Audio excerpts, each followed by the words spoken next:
We've been looking at that section of the Rambam's writings in which he describes the 13 principles that are the foundations of Torah thinking, of religion in general, really. And we've looked at the background and the introduction to those so-called articles of faith. Let's see if we can take another step.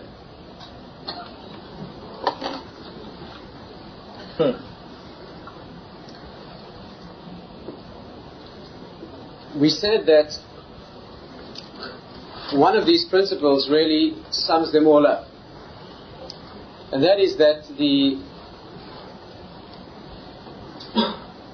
all of these 13 principles, 13 creedal statements, if you like, articles of faith, they all really amount to one, which is what we call in English faith. That's really the wrong word, because faith or belief has the wrong connotations. But for want of a better word, when we talk about belief in God, in Hashem's existence, knowledge of the higher world, knowledge of Hashem's existence, let's call that belief or faith. All 13 really boil down to that. The totality of the 13 really is a relationship with the higher world. Knowing that this world is not all that there is, not what the object of living is, not to engage only the manifest world, but to be able to penetrate into, make contact with something which is higher.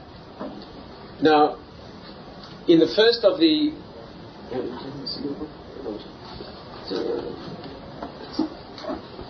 You remember that when the Rambam goes through the 13, I'm sure I have to remind you that those are parallel to the first 13 that he mentions as the source of, again, assuming that I'm sure everybody's been here for this whole course, but in case you perhaps missed a sentence or two, or perhaps you couldn't tear yourself away from your Gemara one night and you weren't here, let me remind you that the 13 positive statements that we call articles of faith are really sourced in those 13 things that are the negative. Very much. They're really sourced in those negative statements, which are the things that the Rambam says that if a person breaks one of those, that means that you're missing one of those, you have no share in the world to come. Or to put it in terms that we're using this evening, that these 13 things are elements of connection with the higher world. They really come from the 13 transgressions, if you like, mental, that means spiritual knowledge transgressions, consciousness problems, that if one of those is present, a person has no connection with the higher world. The way it's put in formal language is no share in the world to come. We tried to explain before that no share in the world to come doesn't only mean that after death there's no existence for a certain part of the neshama. It means even during life there's no connection, there's no real life, in other words. Put another way, a person who is missing one of these 13 things is physically alive, in the sense that biological organisms live, but not alive spiritually. Now, that's the idea. And therefore, the system is that you have these 13 elements that are transgressions of consciousness, and they're simply phrased in the positive as articles of faith. The real source is really the negative, the elements of transgression. The positive side is really only just a way we, as it were, remind ourselves, or we build those elements of consciousness strongly. Now, all 13 of these, that means all of those 13 transgressions, if you like, not having some connection with Hashem, or having the notion that He's more than one, or that He has a physical reality as opposed to pure spirituality. We discussed that last week, a little bit of the problem of the Torah's use of anthropomorphic descriptions, etc. Somebody who has broken one of those things, who has that mistake, is a person who is not intrinsically connected to that absolute reality. All of those 13, put negatively, any of those 13, to break any of those is enough. You don't have to, again, to cause death in the body, you need only sever one vital artery. You don't have to cut them all. Right? Those vital organs in the body on which life depends, those vital components of the body on which life depends on all of them. You don't have to destroy all of them. Just one of them is enough. Right? All of those are vital connections. And conversely, of course, in the positive side, you need to be strong in all of these. When you put all them together, they constitute nothing other than this one single connection or channel between this world and a higher world. Now, with that in mind, let's look at the first couple. In this formalized structure, which is again not the Rambam's personal wording, but follows very closely his formulation. An imamin be'emunah shlema, I believe with a perfect faith, using those English words. He's the creator and master of all that is created. He did, does, and will do all things that are done. Statement of emunah, faith, for want of a better word. Secondly, an imamin b'emunah shlema, believe with a perfect faith that Hashem is single and one from all perspectives that a human being can describe. Thirdly, that he has no body, no physical element, like we discussed last week. Fourth, that he's first and last. Fifth, and this is the one I'd like to spend a little time on this evening. He is the one alone to whom it's fitting to, best translation of this word would be pray. And it's not fitting, the converse is not appropriate. In other words, to deal with anything else other than him is inappropriate. This isn't only a discussion of prayer, it's also a discussion of what we call service. That means Avodas Hashem. Prayer really means the term that the sages use for prayer is Avodah Shebalev. That means the work of the heart. It's a work or a service. We even call it a prayer service in English. That has a valid derivation. We call it a prayer service. There's a serving that's done in prayer. We need to talk about that. And then the Rambam goes on from number 6 on to discuss Torah, the prophetic element in Torah, and various other elements of the connection between this world and the higher world.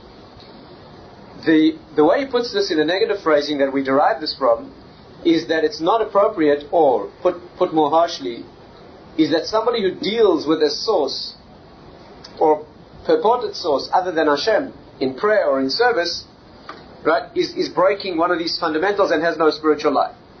That, generally speaking, is what we call idolatry. Right? What we call idolatry. Really, this is not just one of the 13, because it really is a breaking of the whole structure of all 13. Let's try to spend a little time trying to understand this a bit more deeply. I think in the past, over the months, we have discussed some aspects of the subject, but let's try and pull it together and see it comprehensively as best we can. We also need to take a look at the subject of astrology as far as it's connected to this subject. It's a massive subject, not enough time this evening to go into it fully, but let's at least see if we can point the direction.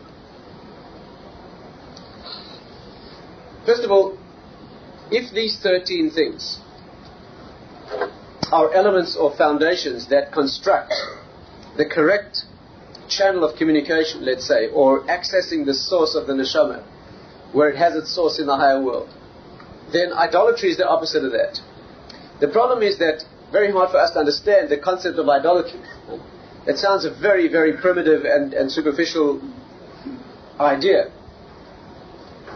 And we need to look at that carefully. Prayer itself is a separate subject. We need to look at that also lengthy discussion. And astrology as such also needs perhaps more full analysis. But let's at least try and pull together the common elements here and see where it takes us. First of all, with broad brushstrokes, we would say this, that if these 13 things are building a fundamental, the most fundamental thing that there is, which we call emunah. Emunah means the loyalty to the source, right? Not like the English word faith or belief implies some sort of convinced state of mind. We're talking about much more than that. We're talking about a knowledge of a source and then a faithfulness to that knowledge. That's what we mean by emunah, from the word ne'eman, meaning faithful or loyal. If that's where genuine life is, like it says, tzaddik b'emunasa yechia, the righteous lives by faith. Boil the whole Torah down to one statement, as the Talmud discusses, the Midrashim discuss. That is the one single statement on which all of Jewish life, or spiritual life, really rests. So then it follows that the primal sin, that means if you want to put your finger on one transgression, which really contains all of them, it is this notion of idolatry. And that raises many difficult issues for us. First of all, let's try to understand why it is that we say that the worship of idols, even though it sounds bizarre to us, is the transgression that subsumes all others. First of all, in logic, it should be apparent. If the purpose of living is to relate to a higher world, and that all 13 of the most fundamental aspects of Torah construct only one, which is emunah, which is faith, which is connection with Hashem, then it should be obvious in logic that the most important and all-encompassing transgression is a breaking down of that same thing, and that should be logical. Secondly, we see that if you look at the Ten Commandments, which are certainly fundamental, they're not these 13, but be that as it may, they're certainly fundamentals of Torah. You see that the first of the Ten Commandments is nothing other than the mitzvah of emunah, right, which is Anochi Hashem Elokecha, I am Hashem, right? And the second is the converse. You shall have none other than me, right? Lo yeh lecha Elohim acherim al panai. You shall have no other gods other than me. You see that they are the converse of each other. The Torah starts with that which is subsuming all other mitzvahs, and it goes on to that which subsumes all transgressions. Right? The system, the way the Torah builds things, and acute observation will show you that the way things are built in the world is exactly the same way, is that the moment of inception or the moment of conception holds everything. From then on, things become broken down and particulate and differentiated until you finally get down to the most granular of details. But the moment of firstness is the moment of totality. The best analogy for this is not, of course, an analogy, it's a perfect example of this, is that when a child is formed, maybe we'll just spend a few minutes on two examples because it's so critical to grasp. When a child is conceived, so the notion we have of that, the correct way to view that, and the spiritual sources, mystical sources talk about it like this, is that when a child is conceived, at the moment of conception is the most potent moment, because in that moment all of the future of the child is laid down. The way the genes fuse, right? Not only the way the genes fuse, which set of genes is selected at that moment among all the millions that could have been, right? To be the one that connects with what's offered from the female side. When that selection, as it were, is made, which could have been millions or perhaps billions of others, and even after that selection has been made, you're probably well aware that the way the genetic code is organized is such that a whole genetic code in both male and female splits into a half, right? And the two complementary halves join to form a new whole. Even the way they split involves a selective process, right? There are certain genes that are carried on one half of a chromosomal pair or a genetic that can either yes be transmitted or not be transmitted. So the whole process is a process of boiling down to one particular selection among millions or billions of other possibilities. It means in that critical moment when that happens, the child is fixed, all the details are fixed. Right? If at that moment blue eyes are laid down, the child would have blue eyes. It's not apparent at that moment because the genes for blue eyes don't look blue. You have to know how to read genes. But that component has been fixed. All the other components that the genes code for are fixed at that moment. The rest of the pregnancy is nothing other than a revelation, relatively speaking, of that which was really built in that first moment. And the birth of the child and subsequent growth is really only a coarser and more explicit and more a larger scale revelation of that which was there in the beginning. I mean, there are many important corollaries of this. Obviously, one is that it pays to pay attention to beginnings more than it does to endings, from this perspective. The reason being that it's a much more potent and much more critical time. If you make a scratch in a human body, the scratch may not have much consequence. But if you scratch a developing embryo, a small scratch may have far-reaching consequences. And if you go down to the moment of genetic fusion, the most microscopic and infinitesimal adjustment, let alone a scratch, could have by far the most far-reaching consequences. Moments of beginning. Let's take another example. A little more difficult to grasp, but anyone who's had their own inner experience of life will know this. Is that when you conceive not a child, but you conceive an element of consciousness, right? What we call an idea. The conception of an idea works the same way. The way an idea happens is that you walk around waiting for the moment of conception. Often it takes a long time. You can be very frustrated. You can go through long periods of time waiting for that inspiration which is the solution to your problem, or for that inspiration that you need to build whatever it is you're going to build. And suddenly and almost always unexpectedly, there's a light that's lit, and that's the moment of ideation. Right? In that moment, very hard to put into words, very clumsy to put into words, but in that moment, the totality of the idea is laid down. In fact, the reason that it's an ecstatic moment is because in that first moment of an idea, you are aware, even though it's impossible, because there hasn't been enough time to become aware, that the idea is complete. You know, if an architect needs to build a building, and he has to come up with the right conception of how it's going to look, right down to its details. So creative work like that requires inspiration. Right? Even a very, very competent professional can't always start from the ground and work it up. There's a flash of inspiration, of concept that's needed. Many human building experiences are like that. In fact, the most important ones are like that. So what happens is the way an expert, the way a professional, the way anybody who works in that kind of field does it, is not by constructing the pieces. The way sometimes people put pieces together to generate an inspiration, but it's only a very crude way of hoping that you'll be given that gift that you need. Usually the way you do it is get more and more frustrated because you don't have it. That's usually what happens. And usually when you're so frustrated that you give up is when it happens. Usually when you're sleeping. The Quran says it usually happens when you go to sleep with a problem into complete exhaustion and frustration. You fall asleep thinking you'll never work it out, and then you wake up the next morning and you say, you've got it. Then of course you have the chutzpah to say that you worked it out. Because you don't want to acknowledge that it's a gift that came from a higher place. But you didn't work it out. But that's not our subject directly this evening. What is our subject is that in that moment of inspiration, the architect suddenly hit with an idea of how he's going to do this project. The remarkable thing about it is that in that single moment he knows that it's all there. In that incredible moment when he's lit by that inspiration of how he's going to do this project, even though it's an infinitesimal moment, but in that moment the whole thing is clear. Of course what happens in the next moment is the dust settles and the smoke clears, and then he starts to see the overall concept, how many floors and and finally as the moments go by, the clarity comes down all the way down to the doorknobs and each brick and each window frame, right? And of course there's less and less inspiration and excitement the further and further you move towards the details. And as the mystics point out, which is again not our subject, the way the building goes, of course, is exactly the opposite. This is called the male component, and that's called the female component. But the way the building goes is exactly opposite. The building does not go as a one-stage inspiration. The building goes from one doorknob and one window frame and one brick until finally it's all put together. The moment of end is parallel to the moment of beginning. What was first in conception in totality is exactly parallel. If the building if there's loyalty in the building, then loyalty to the plan, then what happens in the end is what happens in the end is exactly what was there in conception. That's how male and female work in opposite dimensions. But the moment of firstness is the moment when it's all there. And therefore, in Torah, the system is that whenever you look at the beginning of a process, you're looking at its totality. It may be too compressed to tease out the elements yet, but it's all there.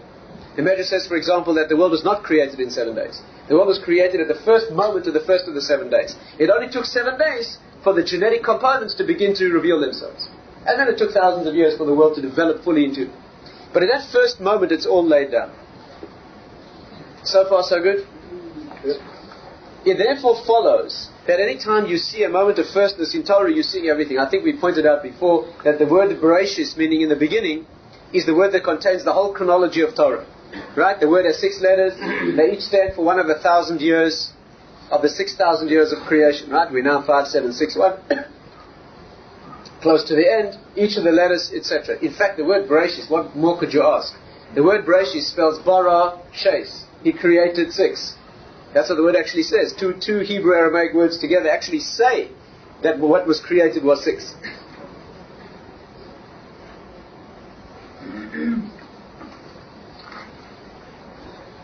Sheis Alfei Shnin, 6,000 years. That's what it says.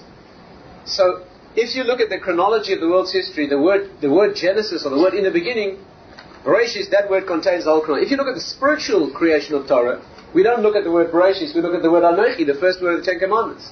And that word contains all of the 10 Commandments, which contain all of the Torah. And this is the reason that the Medrash says that all of the Torah is contained in the 10 Commandments, all of the 10 Commandments contained in the first one, all of the first one contained in the first word, all of the first word contained in the first letter, the Aleph, which has all the spiritual components that develop into the rest of the alphabet, and so forth.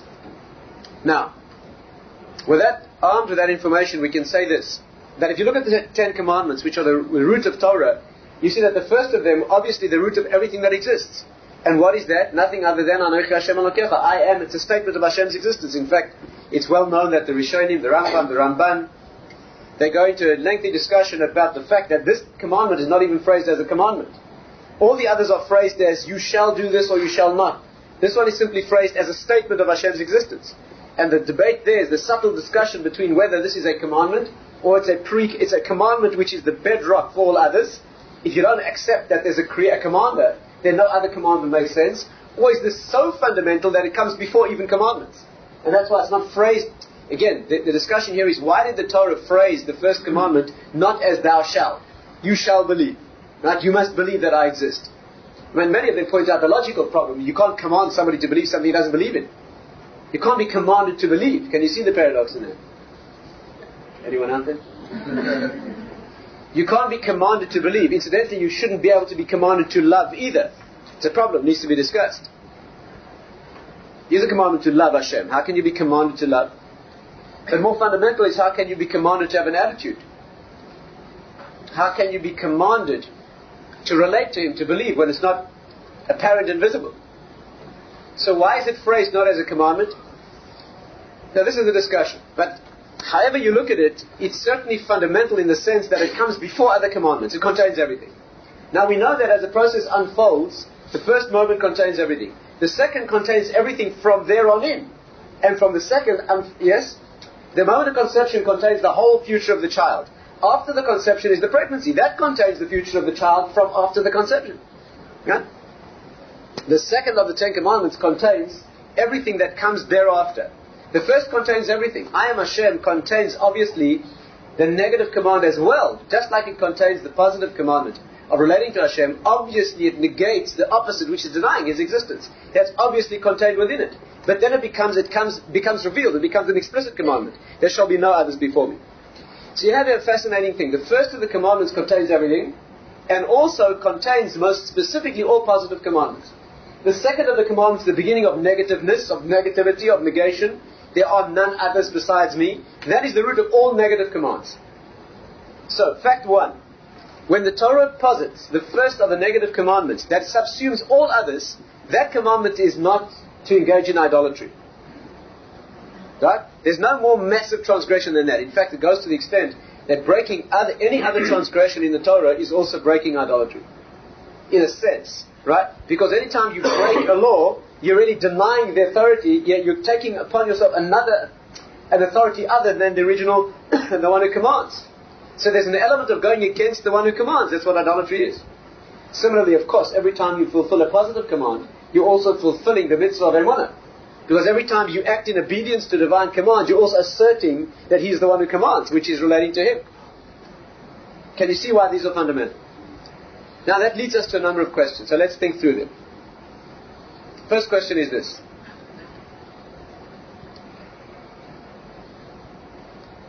We, in our Western, cultural head, we are taught to think, we're used to thinking, that idolatry is the worship of graven images. Right? Idols and graven images, right? Correct? Good.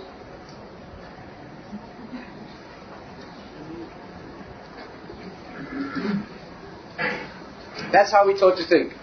We picture people bowing down to some shape that they've carved or manufactured, almost always human, in shape somehow or other. And the problem is that we regard that as embarrassingly primitive. I think. Right? That means a person who carves a shape in stone and then starts bowing down to it as if, the way it's put in the psukim is that he bows down and worships it as if it created him. Right? Pharaoh, for example, Paro, he set himself up as the idolatrous source of all that Egypt was. The statement he made was, Li yo'eri v'ani asisini. There are two versions of it in the psukim. One is, the Nile is mine and I created it. But there's another version which is, the Nile is mine and I created me, myself. That means, in fact, the Prophet mocks an idolater who takes a log of wood, cuts half up for firewood, cuts the other half and carves a shape in it, and then bows down to it as if it created him. Now the problem is that any intelligent individual should ask, and this is what we have to grapple with this evening, is this: if idolatry is worshipping an image, that means bowing down in obeisance and obedience and worship and adulation of some inanimate object that I myself carved, right? Why on earth is that the most potent prohibition of the Torah? At worst, at best, I'm not sure what the correct word is, you should say that that is ridiculously infantile behavior. Right? Or perhaps even worse, you would say that it is demented behavior. I would imagine that anybody who carves a shape in a piece of wood and then worships it as if he created him, I would think that person's in need of psychiatric help before he needs religious help. That's what I would have thought. If you came across somebody bowing down to a piece of wood that he carved, saying that it created him, would you send him to your local rabbi or your local... I think it'd be more appropriate, don't you agree? I think it'd be more appropriate to send the person for psychological help, I think. I don't know if it's a religious problem. Long before it's a religious problem. What is this? What is this? What is the meaning of this thing? Why would intelligent people, we're talking about incredible generations of incredible depth and perception and intelligence and greatness and prophecy, they bowed down to graven images. What does that mean? What on earth does that mean? That's one problem. The second problem is, so we're building the questions. Question one, why is it such a massive prohibition if it's so silly? There is a commandment not to be silly, you know that? Somewhere down the list. Not a formal commandment, but all the sources talk about it, that you shouldn't be stupid. Be silly.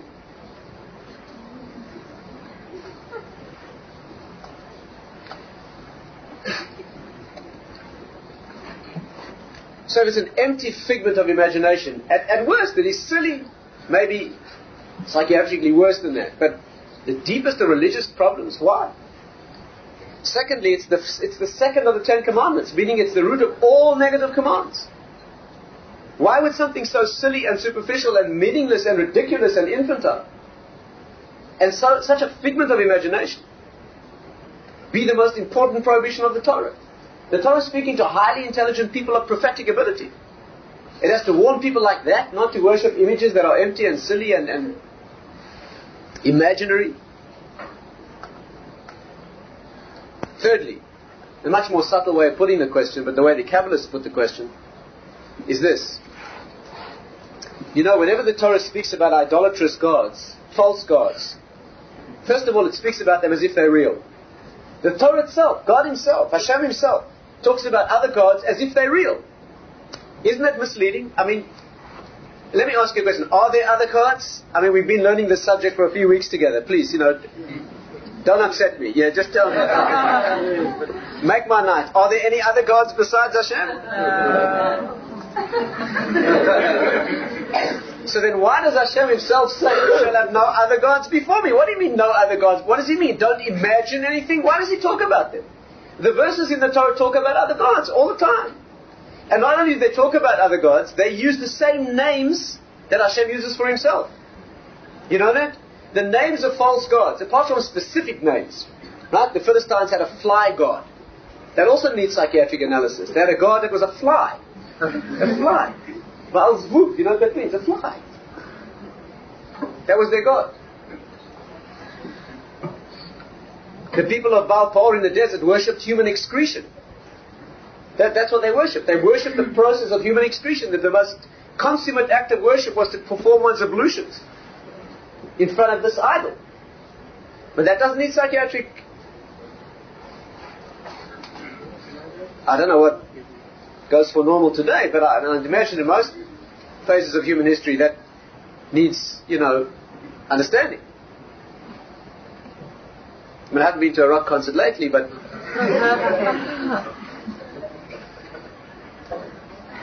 But the point is that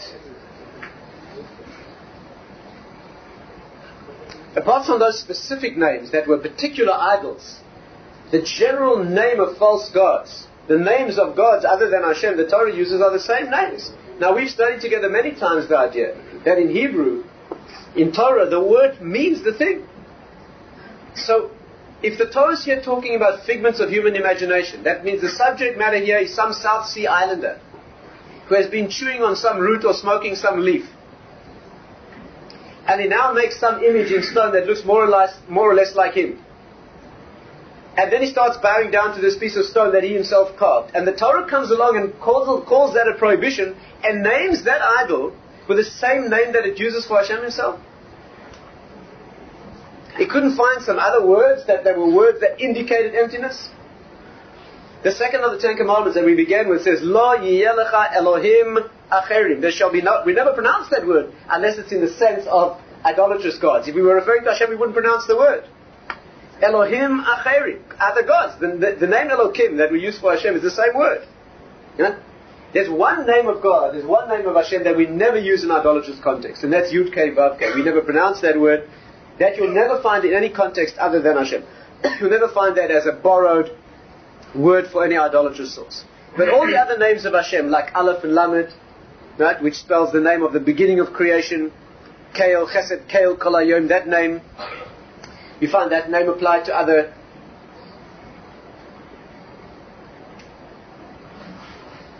The name Elohim, Ki Kol Elohei Ha'amim Elilim, we say, and then you pause and you say Hashem Shamayim also. Because you can't say in one breath, those names and his. But the name you give to those false ones is the name Elohim. And the name of Adnus, Aleph, Dalet, Nun, Yud, Ad, Doi, that name is used many times for idolatrous sources. In fact, the Pasuk says that Hashem is the, don't say that word, the master of, using Aleph, Dalet, Nun, of the same name. As if to say that, in other words, there are many, many times in the verses of the Torah that Hashem himself refers to other gods as if they are real. And not only that, but uses the very same names that the Torah uses for him. Now that is very perplexing. I mean, what I hope that what's happening is I hope you're beginning to get the feeling that there's something very real and very, very, very real and very potent out there. That when the Torah speaks about these things, it's not talking about figments of imagination at all. I mean, that's very strange, will need to be understood, but can you feel that that's where we're heading? Again, the reasons. If it was a figment of some demented imagination, the Torah wouldn't take it seriously. If it was a figment of imagination and not real, the Torah wouldn't talk about them as if they exist. If there was some figment of someone's imagination, the Torah wouldn't name them with names of divine power. And finally, if they were figments of someone's imagination, they would not be prohibited with the force of the prohibition that subsumes all others. Are the questions clear? Right, let's try to look at the answer to these questions and see how deep we can go.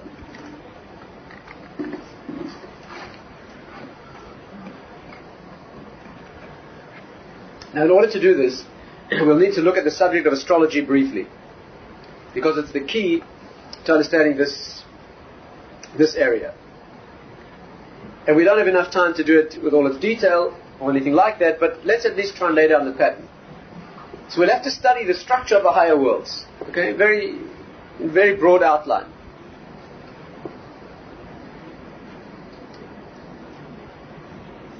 Again, this is discussed in the Kabbalistic sources, particularly. I mean, we're not here talking about any forbidden wisdom or any. Talking here about sources that talk about these things very openly. This is far from material that is so esoteric that one shouldn't be studying it. But those sources that write about these things, they say this, that the world that we inhabit is the last of a chain reaction of many worlds. Right? That's what we call, the Kabbalistic concept is called Ishtalshalut, which means, Shalshelet in Hebrew is a chain. It means each world is linked to the one below it, like links in a chain. But of course it's not only links in a chain, each link is really causative, brings out the world below it. The reason that a chain is used is that a chain has a unique characteristic. The way a chain is built is such a way that each link, can you see what happens in a chain? In a chain, each link, the lowest part of the higher link is lower than the highest part of the lower link. Oh, this is wonderful stuff, you should be jumping up and down. It's a very wonderful analogy here.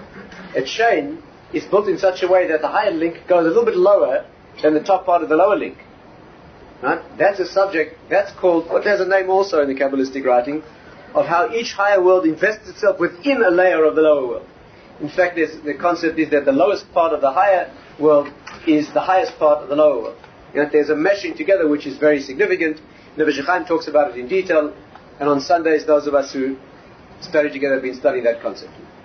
But apart from that detail, the links are such that each one gives existence and holds on to, as it were, the one below it, and the next link in the chain does the same for the one below that, and so forth, until the last link in the chain is this world that we inhabit, the world of tangible reality. Of course, the first link in the chain, is off limits to our understanding. Right? We can project certain projections, and there's certain limits that certain places we can go to, and the books that deal with a very esoteric material deal with those limitations. But we need not concern ourselves with that. This evening I'd like to look at the lower end of this chain, which is much more amenable to our understanding. So we have here a chain reaction of worlds. Now, each level, why would there be links in a chain? In fact, endless links. The reason is that when you move from one down to another, a change occurs. A change occurs. It isn't just arbitrary that you have to cover the distance. The reason that there is a distance is because you have to translate an infinity into a finite reality. And of course that takes an endless number of links. Anyone with me? Are we together? No? Again, the problem here, we're trying to solve a problem, right? These are logical things. Torah is a logical structure, it's not arbitrary, right? What are we trying to do? We're trying to go from a source of infinite oneness and bring it down to a world of tiny differentiated details. That's an impossible process. So if it's going to take stages, it's at least going to take an endless number of stages. It's going to be a long night. Anyway, take it from me. It's going to take many stages. What each stage does is give existence to a stage beneath it that is closer to tangible reality, that is more concrete and less close to the ungraspable oneness. So far, so good? Now, next step. Each link in the chain also has another unique property, and that is that obviously it's intermediate between the one above it and the one below it. You can cut the chain anywhere, take any three links, and you'll notice that whatever world you're talking about, whatever the form of that world is in all its esoteric detail,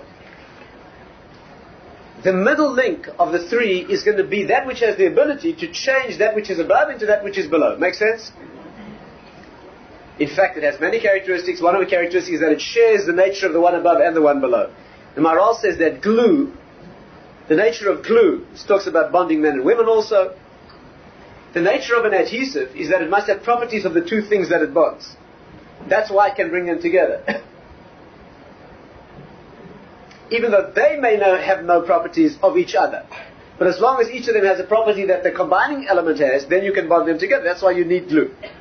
It's called devek. That's what it is. Dvekus means a cleaving into one.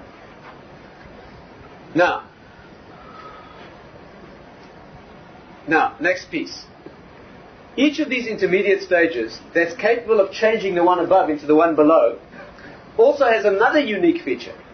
And that is, it depends where it is. You see, if this is not arbitrary, if each link in the chain is necessary, then each one has to be different than the one before it and the one below it. And that's why there are that many numbers in the chain. Make sense? That means, if you put a microscope and you cut a piece of the chain and you took it out, on the one hand you'd see a piece that looks like any other piece, because any link will have the characteristics of being a hook for the one above and a hook for the one below. But on the other hand, it will have something unique about it. It will be a unique color or flavor, depending on which part of the whole sequence you took it out. Now, we're getting close to what we need. There's one piece of this chain, actually it reflects the whole chain like all the pieces do. But there's one piece of this chain that is absolutely unique and fascinating. And it's the link in the chain, one below the last. I'm talking very generally here. Because the link one below the last has got a unique characteristic. What is the last in the chain? This world. This world is unique. What's unique about this world is that to exist in this world that in Kabbalistic writing is called Asiya. Asiya means the world of tangible, concrete reality. In this world, what's unique is objects or individual objects. One thing is only one thing. It can't be two things. Do you understand? What's unique about this world is that in the devolution of all the worlds, for the first time and the last time, when you get to this world, you get to a place where things are concrete and finally frozen into what they are. If you move up one layer, or two or three or four layers, you get into worlds where things can be many things at once. Angels, for example. An angel can take on many forms. There's multi-potentiality, there's a flexibility, there's a dynamic That's why we can't see it. You can only see a thing that is one thing. If it's constantly oscillating between all things, you can't. All you see is a blur. Right? And that's what you see. When you look at the higher worlds, it's so blurred you don't see it. That's incidentally why you don't see the soul. But the body you can see. Because the body is only one body. An object in the world is only one thing. And in order to have something in the tangible world that we need to operate in, things are... But let's move one step up. Fascinating world. One step above this one, you get to a world that are able to bond and connect to a world of finite differentiated entities, and also able to look at it and bond to and bring down from a world in which there's no differentiation. So an incredible junction between, as it were, generally speaking, infinity and the finite world. That's the world of the stars. Astrology is the study of that world which brings down from an infinite oneness, generally speaking, to the world of differentiated finite. Let me give you an analogy for this. It makes it a bit easier. And of course that's why people study the stars. That's why Kabbalistic wisdom or astrological wisdom looks at the stars. Why? Because you look at that world, you can begin to perceive what will be. You can't look higher than that, because your human eyes can't see higher than that, because you're looking into a level where there's no differentiation. But if you look into that world, you can see the beginning of what's going to be the channels that will come down here as each separate object or event. Right? That's how astrological wisdom is used to predict the future. In fact, it's not predicting the future at all. It's only looking at the causative channels of things that are already on their way into expression. Astrological prediction is no different than looking at a seed and predicting what tree will grow. That's a very weak sense of predicting the future. It's not prophetic at all. Are you with me? If you take a seed and you cut it open, take an acorn. If you cut an acorn open, you don't see a small oak tree. The inside of an acorn is not a miniature oak tree.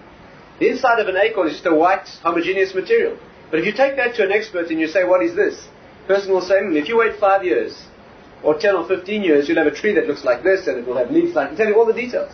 That person is not predicting the future, it's just a person who knows seeds. Astrological prediction is of that nature. It is a looking at the channels. Incidentally, that's why there are 12 zodiac signs. You know what 12 is? Why are you shaking your head? We've been studying 13 for a long time, haven't we? What is 13? 13 is how different things are bonded, isn't that right? We've studied many times together. You're all black belt Kabbalists by now, aren't you? We've said many times together that the world of differentiation is 12. You remember that? The idealized three-dimensional structure we said is a cube. A cube has 12 lines bounding it, right? What's called Kabbalistically the Yud-based Kaveh Alachs, and the 12 meridia that surround reality. The 13th is how they lock together and form one object. So 12 is the number of differentiation, the number of maximal differentiation, right? The 13th bonds them together. How many tribes in the Jewish people? 12. Yaakov Avinu, the father from whom they all spring, bonds them into oneness, right?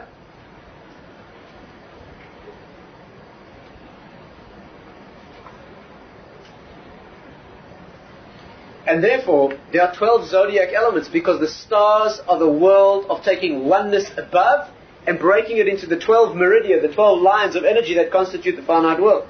That's why there are 12 of them. The analogy that's given in some places is like the worlds above are like water. There's a reason for this analogy as well. Sometimes it's described as light, sometimes as water, the upper waters. But if you take the world of water in the higher spheres, water is undifferentiated, right? Water has all the parts look the same. But imagine water in a bath. Underneath the bath there are small holes. What happens is, inside the bath the water is all one, but outside it is flowing in specific channels, what are called tzinorot. Tzinor means like a pipeline. So you have the undifferentiated oneness in the higher world, but it comes into this world as specific differentiated channels that bring it down. Each channel is bringing an object into existence, or an event, or a phenomenon. And of course you don't need to look at the object, you can look at the channel and you'll know more or less how the object will be, or what will happen. Where is this reflected in the body? Just as an aside. Where is this reflected in the body?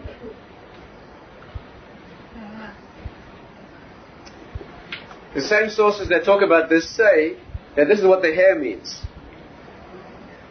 In the Kabbalistic writings, the hairs are called sinorot, pipelines. The reason the body is created with hairs, why were you created that way? Why do you have hair? Why do you have hair? Hair is an amazing thing. Inside your head, you are one, you are you. And suddenly sprouting outside your head are thousands of little pipelines. Yeah. So you think you have hair on you because a few million years ago when you were a gorilla, you needed to keep warm. Now you don't wear a hat, so you need, that's not the reason. The reason is because inside the oneness, inside the body is the private oneness of who you are, and outside is a world of differentiation. And the body is built that way. That means the consciousness, which is the oneness of you, bursts out into the outside. It reveals, the inner consciousness is revealed in measured portions. The words say are in Hebrew, so you can't cope without Hebrew. Can't begin to understand spirituality without Hebrew. The word say are in Hebrew, which means a hair, is the same Hebrew word as shi'ur. A shi'ur means a measured portion, right? Like a shear of food, because in fact, the other Hebrew projection of that word is sha'ar. Sha'ar means a gateway, because a gateway means only a certain amount can get through at a time. It's again a measured portion, right, as opposed to the rest of it. If anything can get through, it's called a peritzah in Hebrew. Peritzah means it's not a gateway, but if it's a sha'ar, then it means only a meshu'ar, something assessed and measured can get through. That's what the hairs are. Incidentally, this is the reason why married women are covering their hair in Jewish thinking, because a very private revelation of an inner being that reaches the outside. This is also why the body is having hair on those parts of the body. The body grows hair in those parts that are the roots of organs of Ashpor. That means when an inner power, inner energy comes outside, for example, the arms. The arm in the devolution of the body. The arms are the beginning of the body. There's the first part of the body, it's able to have expression outwardly in the world. So the roots of the arms grow hair. Right? That's how the body's built. It's a very deep subject. Very deep subject. This is also why men's bodies are more hairy than women.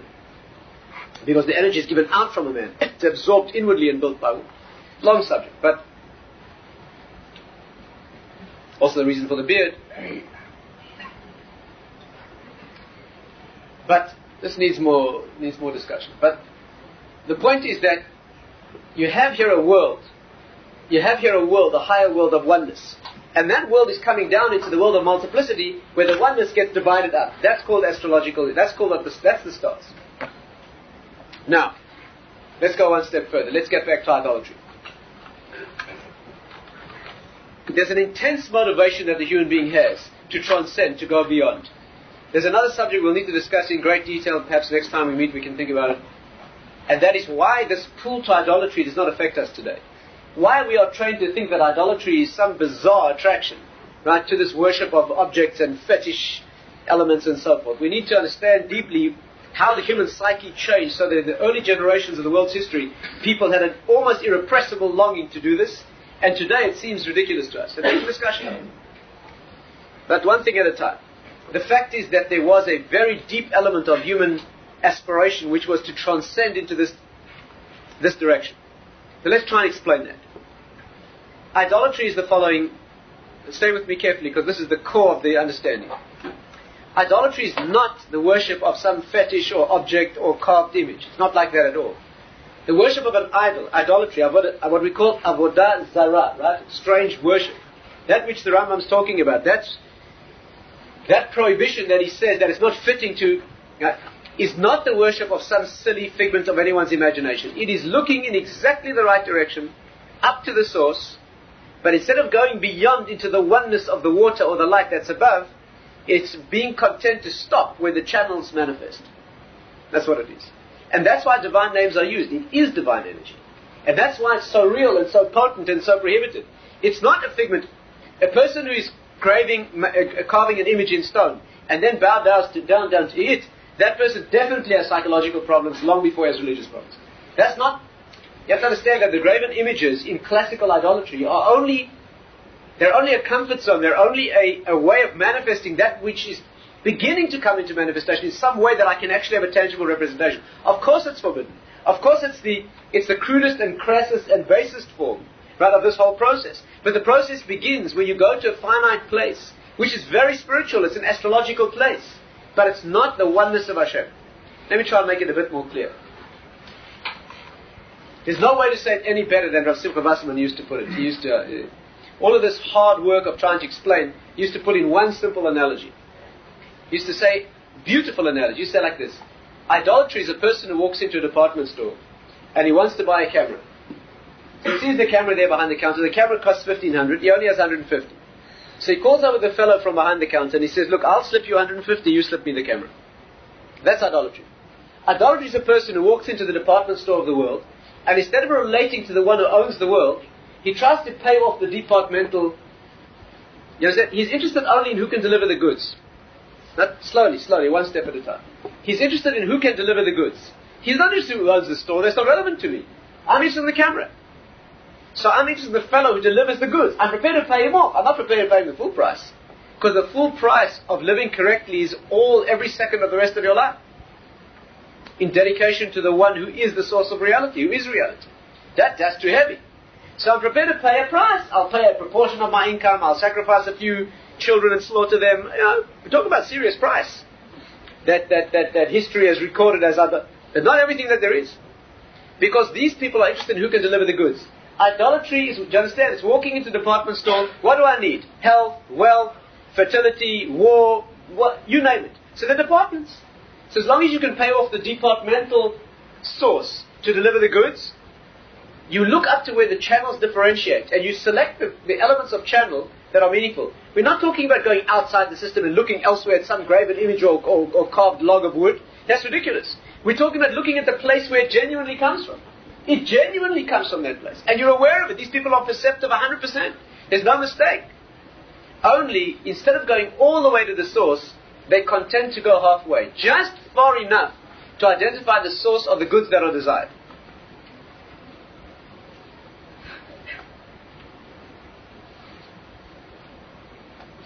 You know, think about it for a moment. The Greek gods, right? The Greeks had a whole pantheon of gods. Incidentally, you notice, like all idolatry, they were human in their personae, in their manifestations. What were the Greek gods? There was a god of war, of love, you name it. Was there one God among them who created the world? No, because who needs him? Who needs him? Whoever owns and controls and runs the whole department store is irrelevant to me. I need this item or that item. You have to understand, Judaism is going to the source of the one who owns the whole store. I mean, real classic Jewish behavior is to go and see him and tell him you want to buy him. Nothing wrong with that. There's nothing wrong with that. If he wants to give it to you 150 instead of, he wants to give you a big discount, that's fine. He's the one who has the authority to give you the discount. We don't deal with the departmental underlings. That's Jewish mentality. We go to the top and we go to the source because that's the Jewish neshama. The Jewish neshama comes from the source. And therefore our work is to go directly to the source.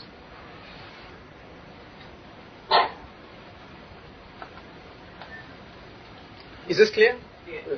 And therefore the Torah uses divine names for idolatry because they are the divine energies. Not Yud Kei Vav Kei, not that name. That name is the name of the oneness.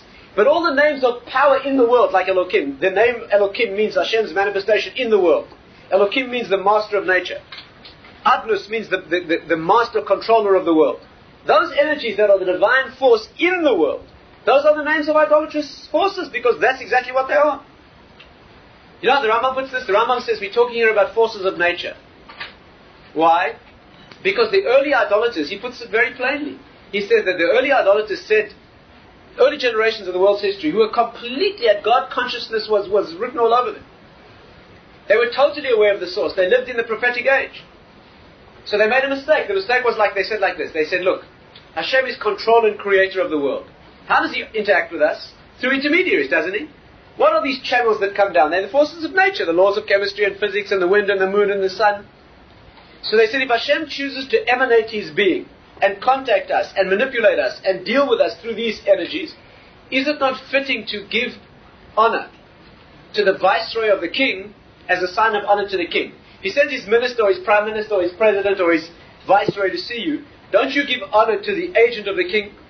So they said, surely if Hashem deals with us through the sun, or the wind, or the rain, or the moon, so we should give honor to those things as emissaries of the source. And they began doing that. And sooner rather than later, they forgot the source and were left with the intermediaries. And that was no accident. They forgot the source because he was no longer relevant. Because once you have the departmental viceroys, agencies, agents, etc., all you have to do is deal with them.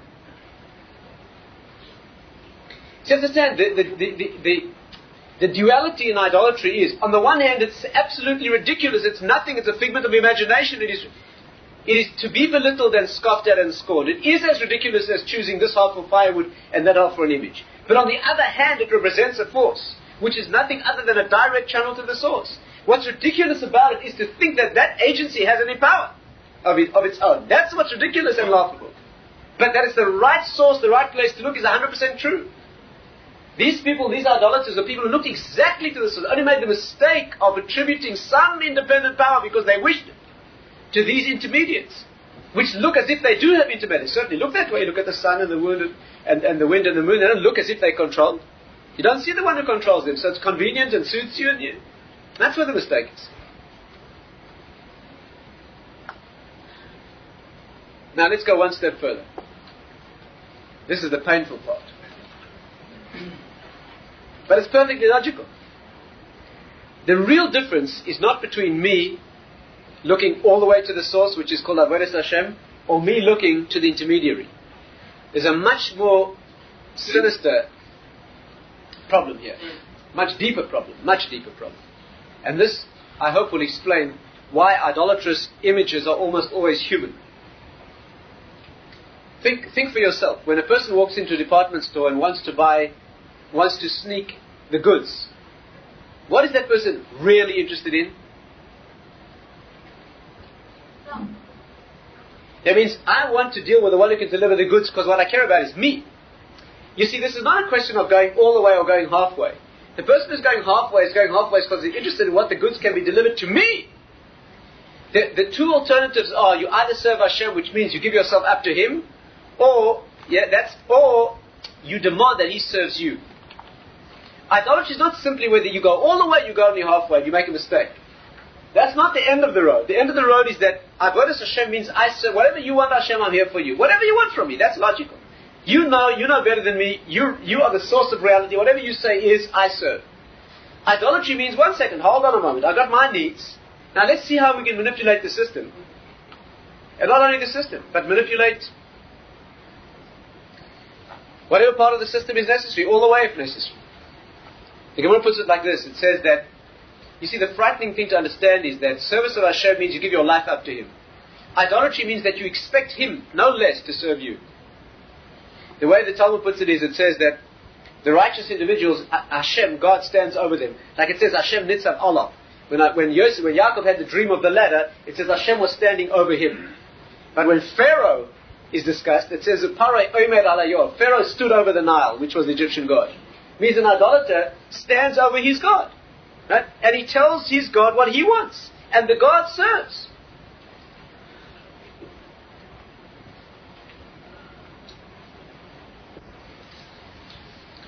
That's what it is. And therefore, this concept of idolatry is really the concept of, that's what astrology is. Astrology is looking at what's wrong with astrology. Can we think through it logically? What's wrong with astrology? What's wrong with looking at the stars and knowing what they say? The answer is nothing. Nothing. The Talmud is full of astrological references. But thinking that the stars or any intermediate zone has any decision-making power, that it's not only a control channel, but it is some point of origin in itself. That's where the error is.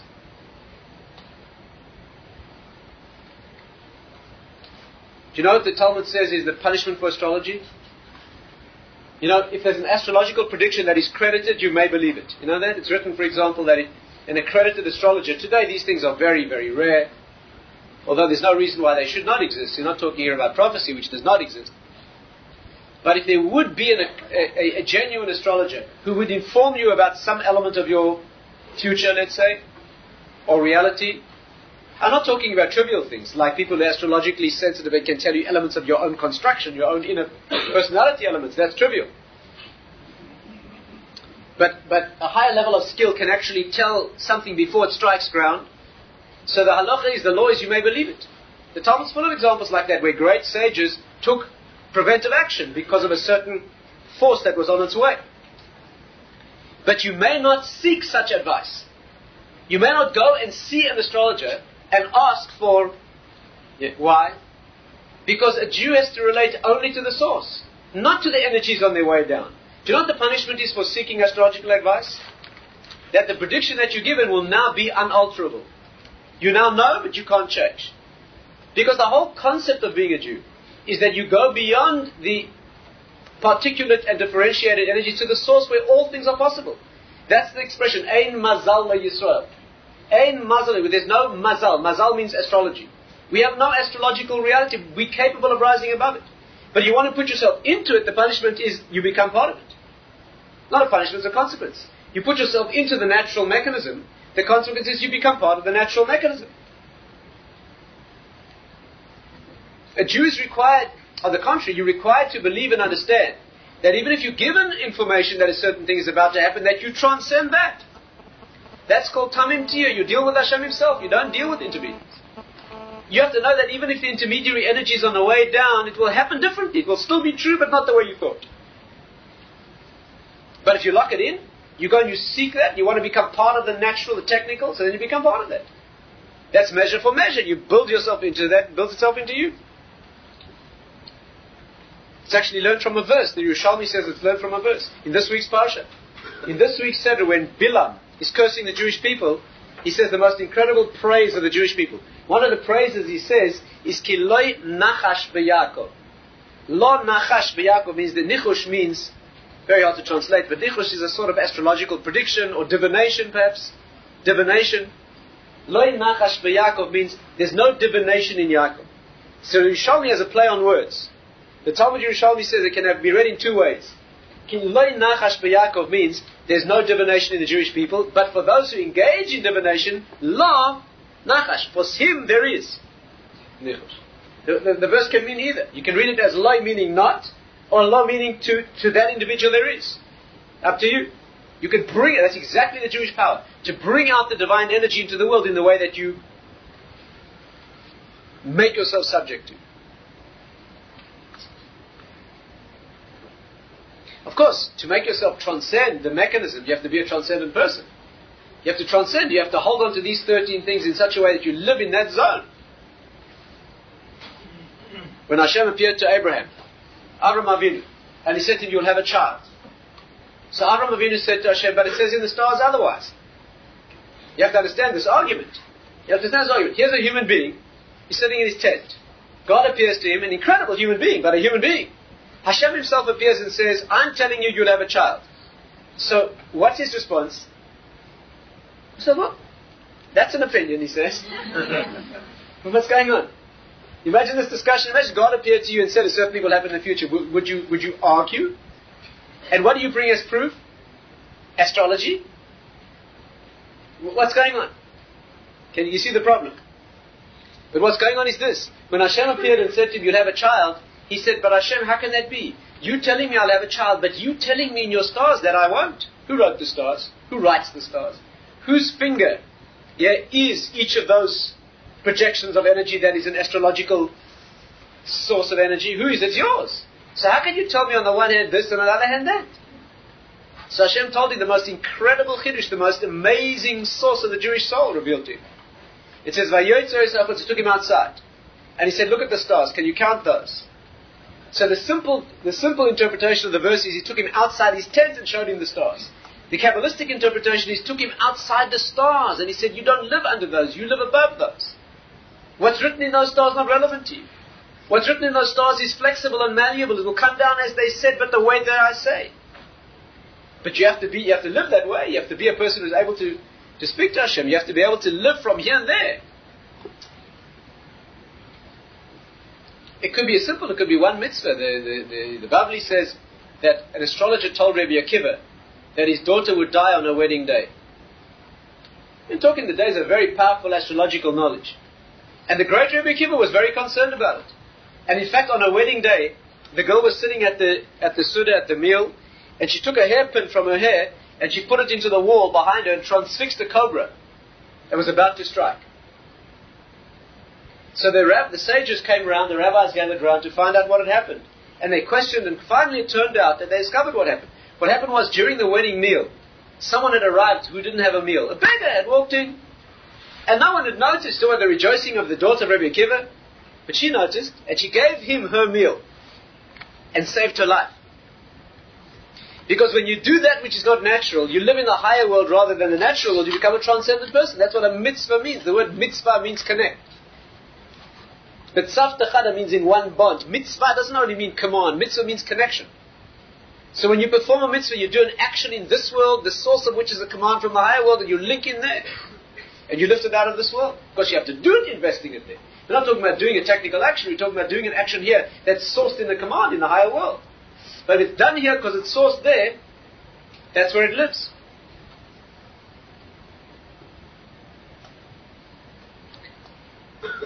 Just add one more word. I know it's late, but yeah, you have energy for one more. Let's just sum it up this way. Is that the picture's clear? Yes. Just one more word. There's an amazing Mishnah. The Mishnah says like this in Sukkah, in the tractate of Sukkah, the Mishnah says like this, that when they did the service in the temple, during the Simchas Beis HaShova, during Sukkot, there was a moment when they stood in the gates of the temple, Beis HaMikdash, and they looked towards the sun. And they said, our forefathers who stood in this place were idolaters. You know, the Jewish people began, before Abraham, as a pagan idolatrous. That's where Avraham Avinu was born, from an idolatrous source. Our forefathers who stood at this place, their backs were to the sanctuary, to the sacred, as it were, and they faced the sun. And they would bow down to the sun. This is what it says. This is what they would say. We weren't ashamed to recall where we had come from. And they would say, Leka Einenu, Ka, Yud and Hey, Hashem's name, Leka Einenu, our eyes, but now we say, our eyes are to you. In other words, our ancestors stood here, they bowed down to the sun. But we have come to your service, and we stand here and we say our eyes are turned to you. Unlike our forefathers who worship the sun, we Hashem, we give ourselves to you. And then there's an amazing argument in the Mishnah. Rabbi Yehuda, one of the sages, comes along and argues with all the rest of the rabbis. And he says they did not say that. They added other words. They said, Anu leka, or leka enenu, which is very strange to understand. That means, we Hashem are for you, and to you our eyes are turned. What is this argument? The one version is they said, Einenu leka, our eyes are turned to you. And Rabbi Yehuda argues very vehemently and says, no, they didn't say that. They said, Anu leka, we are for you, and to you our eyes are turned. What difference does that make? But the answer is very, very beautiful. I heard this from Abbasaman as well. It's a very beautiful insight. The answer is like this. The first opinion is, our ancestors bowed to the sun. But we say, Hashem, our eyes are turned to you. Our eyes, Hashem, are to you. Comes along Rabbi Yehuda and says, that's not good enough. You know why? Because what was idolatry? They faced the sun. Why did they face the sun? Because the sun delivers the goods. The one who's concerned about delivery of the goods is concerned about himself. So now, you say that we're not idolaters anymore. We turn to Hashem and we say, Hashem, our eyes are turned to you. But for what? For me? What does a person turn his eyes to Hashem for? Because he wants him to deliver the goods. It's a lot better than the underlings. Because at least he has the power to give you the goods if he wants. But you're still making the mistake of it. You've eliminated half the problem, right? Half the problem was speaking to underlings and intermediaries who have no authority, which is a complete figment of the imagination. That you've done well. But you're still concerned about you instead of being molded for service. Do you understand that? So that's not worship, that's not service of Hashem. That's a person who's going to the correct source, which is wonderful, and it's a mitzvah. But he hasn't given himself. He still wants Hashem to serve him. At least it's Hashem, at least it's God. But he is the main focus of his own concern. And therefore, says Rabbi Yehuda, they didn't say that. They said, Anu laka, let's get it straight, let's get it clear. First of all, we are for you. Now that we've said that, our eyes are turned to you for what we need. That's legitimate. Now to the subtlety of that argument. That means there's more only than relating to Hashem. There's another step as well. The first step is not to make the mistake of dealing with intermediates, as if they have any power. Whether it's a sun or a moon or a bank manager or a law of chemistry or gravity or economics. He's an intermediary, dances to the tune of a higher master. That's the first mistake, is to deal with a higher master. But then there's another mistake. Dealing with him for whose sake? You're dealing with him for your sake. It's not Avodas Hashem.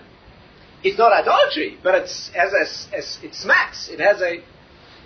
And therefore the real reversal here from the pagan origin is not only to focus on the source of reality, but it's to focus on not taking from the source but giving. In this in very brief summary has been the beginning of an approach to this fifth of the principles that the Rambam says, the one whom it is fitting to deal with or to serve, as it were, as opposed to idolatry, which is the negative source of this. Mr. Shem, in the future, we'll take it further.